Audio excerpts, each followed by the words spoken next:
आज national conference के तरफ से आगा महमूद साहब ने बडगाम बाई इलेक्शन के लिए नामजदगी के कागज़ जो हैं वो भरे हैं।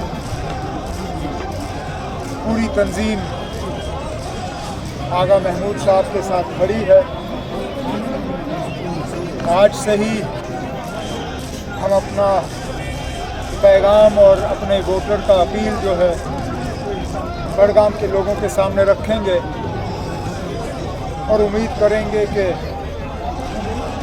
जिस दिन नतीजे निकलेंगे तो आगा महमूद साहब भारी अक्सरियत से यहाँ से कामयाब होकर बडगाम के लोगों की नुमाइंदगी जम्मू कश्मीर के असेंबली में करेंगे। जहाँ फारूक अब्दुल्ला साहब ने इनके नामजदगी के कागज़ पे दस्तखत किए, लेकिन फैसला अकेला फारूक साहब का नहीं था। फारूक साहब ने अपने तंजीम के तमाम साथियों से मशवरा किया और मशवरा करने के बाद वो इस नतीजे पे आए कि इस बाई इलेक्शन में सबसे बेहतर उम्मीदवार नेशनल कॉन्फ्रेंस की तरफ से आगा महमूद साहब होंगे।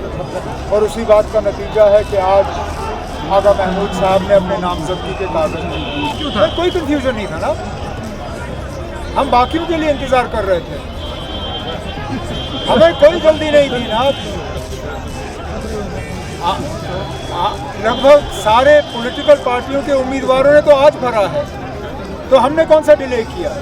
ऐसा नहीं है कि बाकी सब पहले दिन आए और हम आखिरी दिन आए, सब एक दूसरे का इंतज़ार कर रहे थे।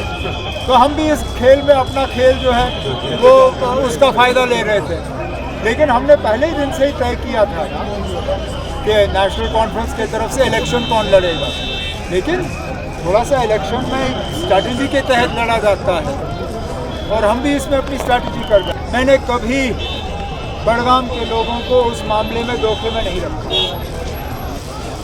मुझे मजबूर किया गया था उस वक्त 2 सीटों से लड़ने को, हालांकि मैं चाहता नहीं। अब चलिए छोड़िए, लेकिन सीट छोड़ने के बाद इलाका नहीं छोड़ा गया, बडगाम की तरक्की को हमने छोड़ा नहीं। मैं और मेरे साथियों ने पिछले 1 साल मुकम्मल यहाँ पे तरक्की के कामकाज में तेज़ी लाई और जैसे जैसे कैंपेन शुरू हो जाता है, जिन जिन इलाकों में काम हुए हैं, मैं और मेरे मिनिस्टर हजरात जो हैं आगा महमूद साहब के साथ मौके पे जाके लोगों को बताएंगे कि पिछले 1 साल हुकूमत ने बडगाम असेंबली हल्के के लिए क्या किया। मैं दोनों जगह से भारी अक्सरियत से जीता, अब एक ना एक तो मुझे छोड़ना ही था।